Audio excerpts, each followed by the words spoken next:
Mandatory evacuations underway right now in Florida. About 24 hours from now, Hurricane Helene is expected to make landfall in the Big Bend or the Panhandle region. Winds expected to be over 100 miles an hour with heavy rain and a significant storm surge.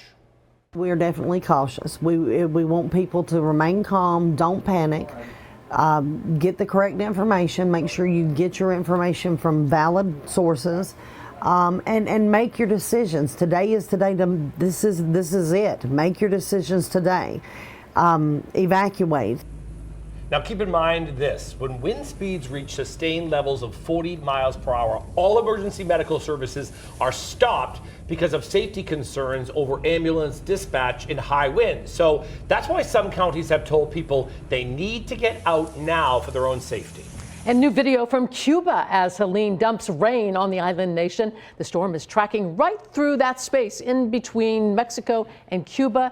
This hurricane is strengthening. Storm Team 10 Chief Meteorologist Mark Searles is here with the newest data, saying earlier that it could become a Category 4. Yikes. Yeah, that's not good news, right? Obviously, and the issue with this storm, the pretty cool perspective that we have for you here from Storm Team 10. This is the land areas obviously shot at night when you can see the light pollution, if you will. It gives you an idea of the heavily populated areas relative to where the storm is expected to make its landfall. Obviously, in Miami, the entire east coast and west coast, if you will, of Florida, as well as the Orlando area, heavily populated. The storm is expected to become a Category 4 storm at landfall in that relatively lesser populated area of the Big Bend. Not to say nobody lives there. Obviously, it's still about 40 miles or so from Tallahassee, which is a populous center. But look at Atlanta metro area, right in the crosshairs from the storm, which will weaken to a powerful tropical storm. Could still be technically near hurricane strength by the time it passes over the Atlanta metro area. So this is going to have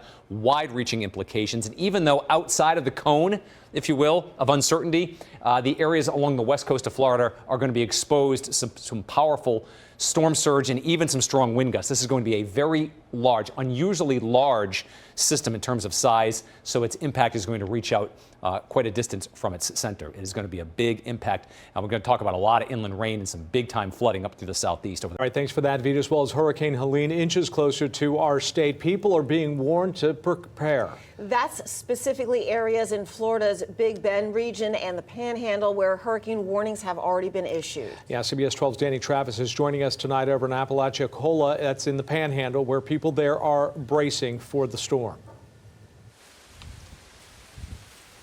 Yeah, Jim and Liz, well, this is an all too familiar feeling for residents here in Apalachicola as they're still recovering from Hurricane Debbie, which hit here just last month. But Helene, as we're hearing, a much stronger hurricane, making preparations here look a whole lot different this time around. Partly cloudy skies and occasional rays of sun shine down over Apalachicola on Wednesday afternoon, an almost calming scene before the storm. But a message from Franklin County officials is leaving anything but a calm feeling for many who live here. A lot of people have not experienced a hurricane of this magnitude that is, fastly approaching us.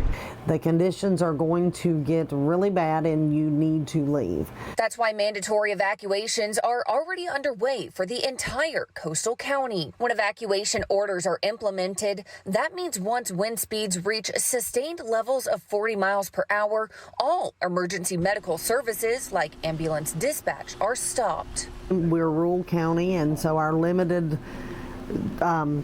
ambulances that we have, we don't need them rolled over on the side of the road from wind blowing them over.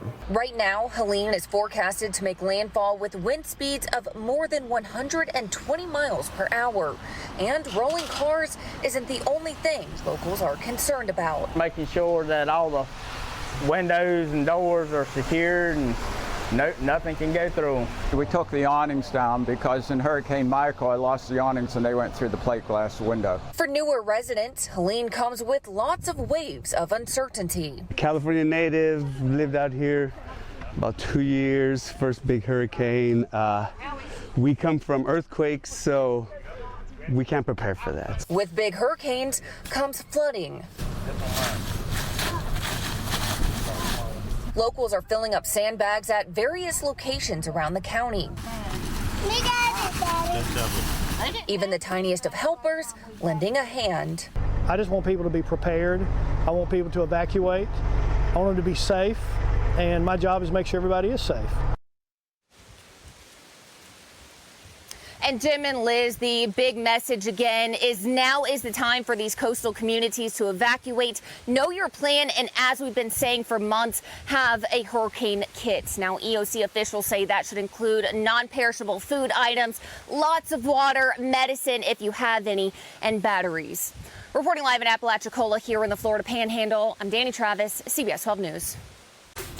Now, as we speak, the outer bands of Hurricane Helene are pounding Florida with powerful winds and extremely dangerous storm surge just hours before the Category 3 storm even makes landfall. We're also getting a live look at the life-threatening conditions up and down the Panhandle. Take a look here. Waves raging high enough that at times they are crashing against and toppling roadways. This hurricane is expected to be the strongest to hit the United States in more than a year. Our First Alert weather team is closely tracking Helene. Thank you for joining us tonight. I'm Scott Thuman. I'm here, of course, with Chief Meteorologist Veronica Johnson. And VJ, the big question, of course, is always how long before we see landfall, and what do you see happening beyond that, really in the next 12 hours or so? What are we talking about? Yeah, I'm thinking landfall here, Scott, in about 3 hours, maybe a little more. Okay. Big Bend area. Unfortunately, I really think that's going to be catastrophic. We've got about another hour, maybe hour and a half before we get into this thing dark in the dark of night here with such high wind and heavy rain. Look at where the storm system is spinning right now. The rain bans Panama City. They've been getting about 8 to 9 inches of rain. Cedar Key, Tampa, all with the wet weather, and that tropical moisture extends all the way up, funneling at ahead of a weather front in the mountains of North Carolina. Now, rescue operations are underway in hazardous conditions. Countless people across several states are now stranded by the devastation of Tropical Storm Helene. This is the National News Desk, America's News Now. I'm Angela Brown in for Jan Jeffcoat. It's Friday, September 27th, and the size and power of this deadly storm cannot be overstated. It may be too late to evacuate some people on this point. Right now, millions of people are warned to hunker down and avoid going out in these conditions until the storm passes. Here's what you need to know right now. Helene was a Category 4 storm, but has been downgraded to a tropical storm. And right now, 6 states are under a state of emergency and millions of people are without power. The video coming out of the region really tells a story. Here's a look right here. This is Treasure Island, Florida. You're looking at it, and this is before the full force of that storm actually swept in. And already you can see the roads are flooded and cars are simply pushed around by the wind. And now this video also showing the dangers of this storm pulling down power lines. I mean, look at that. And even light poles. One storm chaser was recording as a light pole sparked right next to him. And take a look at this right here. This is a bridge in Lee County, Florida. It's almost underwater from storm surge as winds, strong winds, put drivers in a lot of danger here. We have team coverage beginning with Mark Boyle at the live desk tracking where the storm hit and where it's headed next. Mark? Angela, will be curious when the sun comes up in just a little bit to see how the infrastructure and those homes are doing down there in that community. This morning, people in the path of Helene still hunkering down as the storm brings record storm surge and hurricane force winds to the region. A live look this morning to my left in Tampa, where you can see the stop sign gauges. Take a look.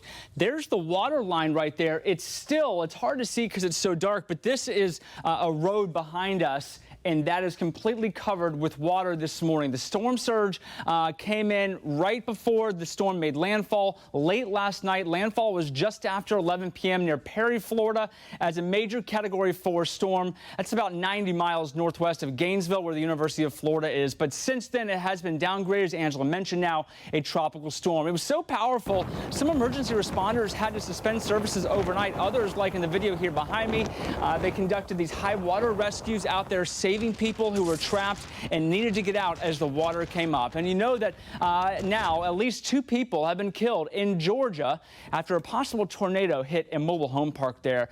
And in a late night press conference, Florida Governor Ron DeSantis announced the first storm-related death in his state.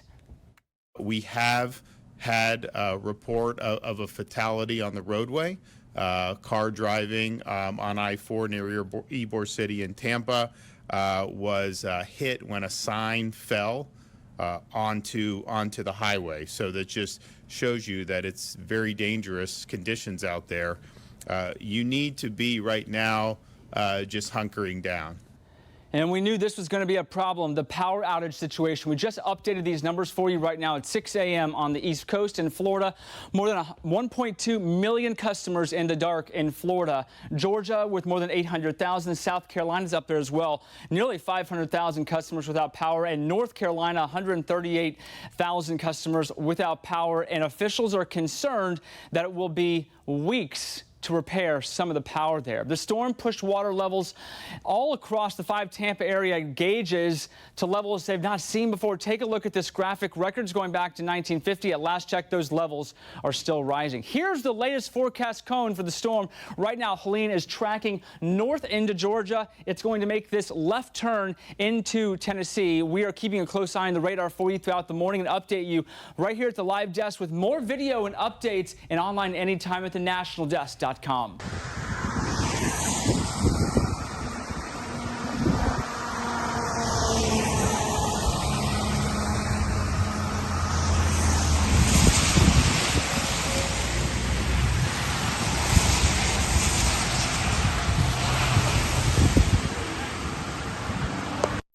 And we start tonight with new video showing a house being washed away in Asheville, North Carolina. Take a look. It just collapses in the major flooding you see here, a result of Hurricane Helene. The storm hammering several states, including southwestern Virginia, with heavy rain, tornadoes, and severe flooding. And 7 News has been tracking the aftermath all day long, now into the evening. Thank you for joining us here on 7 News. I'm Megan Clark. And here in the DMV, the rain continues through the weekend. For more on that, let's go ahead and check in now with Chief Meteorologist Veronica Johnson with what we can expect here, VJ. Yeah, we've been on the lighter side, much lighter side of all those bands coming off of Helene. You can see showers moving through areas around D.C. Metro, the Beltway, Anne Arundel County, Prince George's County getting the rain, and then off to the west where there's been some flooding in far western Virginia, especially that southwest pocket. Things are really settling down. All the rain now over here, southern areas of Illinois and southern Indiana. That's where what's left of this system is post-tropical cyclone spinning, and that will spin back over us on Sunday and Monday, early part of next week. So fewer flood watches, fewer flood warnings for areas down through western North Carolina as well. But look at the reports today of tornadoes. That was 5 reports today in North Carolina, in West Virginia, and also far southwestern Virginia. So again, for us here overnight, the showers will continue to diminish. We'll have less rain. By the time you wake up early tomorrow morning at dawn there, rain will be ending and there could be some fog lingering until 9 a.m. Otherwise, get ready for sunshine. Skies will be turning partly sunny. Temperatures in the morning anywhere between 68 and 73 degrees. But with the sunshine tomorrow, it is going to be a warm one. But again, I did say sunshine. It'll be the first in a week. I'll walk you through the forecast hour by hour. And of course, we'll take a look at the future radar for Sunday. I'm Tom Rousey at the Alert Desk. We're continuing to track the effects of Helene throughout the country. This was posted this evening by Virginia Task Force 1, based out of Northern Virginia. These are members of Virginia Task Force 1 down in Florida helping out on the scene today. Let me show you a few more pictures here. What they did, among other things, was they searched for victims and they also checked for damage and checked for block roads. Now, a lot of focus on Florida, but a lot of focus on the southeast, as Veronica mentioned. Let me show you. This is Asheville right here. Just unbelievable, the flooding in that North Carolina town. In addition to that, this is east of Asheville. You see these homes almost completely underwater. And this is video from earlier today from Virginia State Police. This is actually Tennessee, but they helped the National Guard and Tennessee rescue folks. This is a hospital right there. There were 54 people trapped on the roof. All of them, thankfully, were rescued, Megan. I mean, that is just...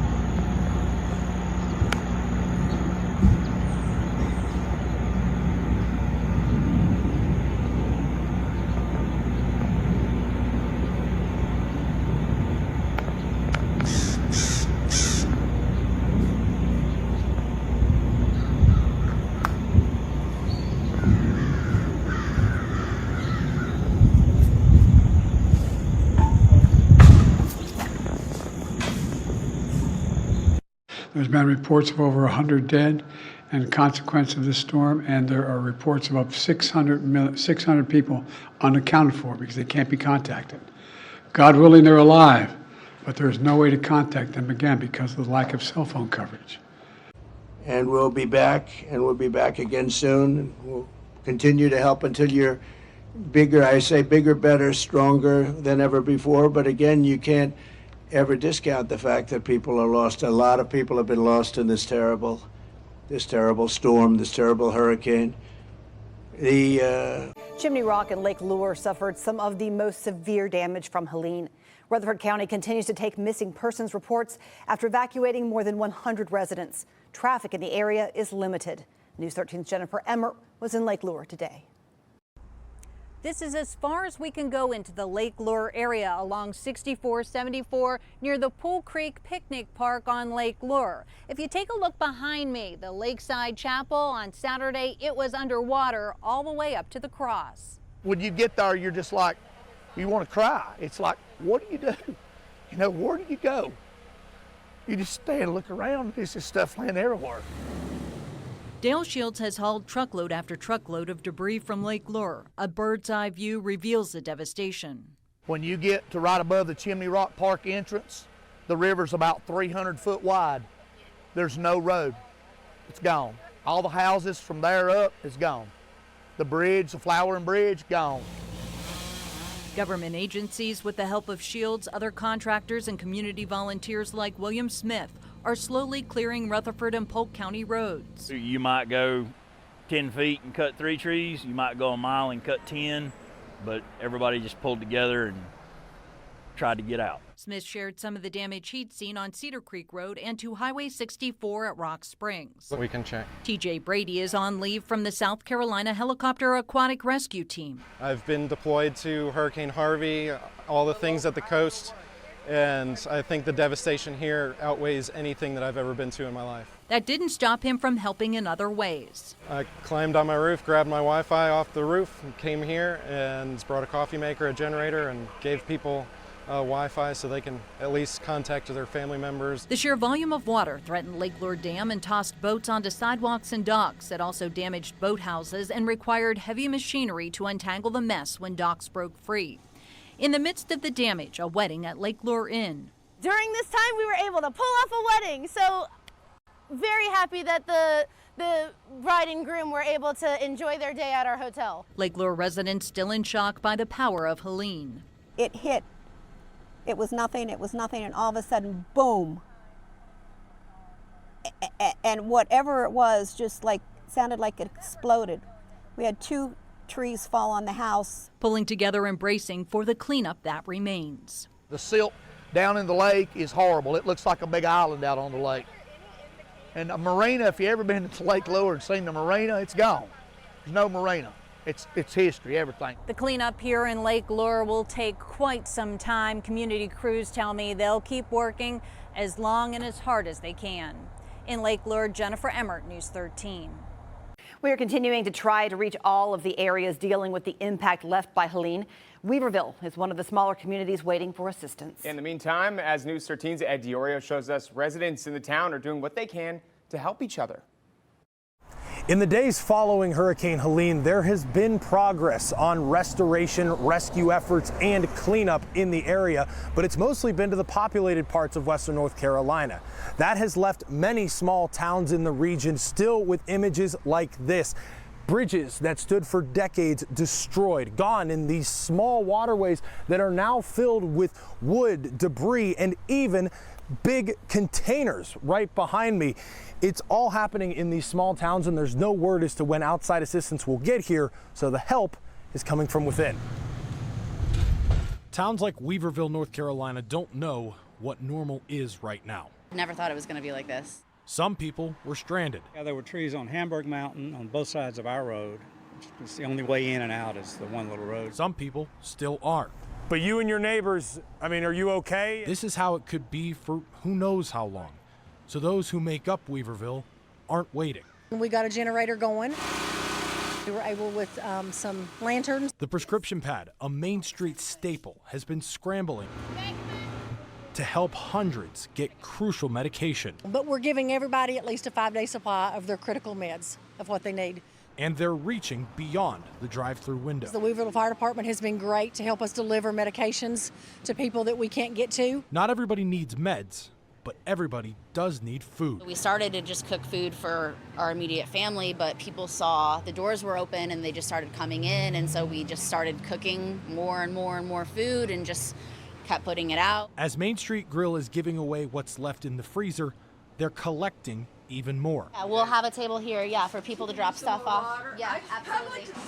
Okay. And we just got our power back. Have a little place for people to drop off non-perishables for people who needed it as well. A community coming together to make a new normal. You know, this is a small community, but everyone helps each other, and yeah, it is a source of pride to be a part of that right now. Another big question here and in many parts of Western North Carolina is water supply. In Weaverville, there are multiple stations along Main Street and nearby.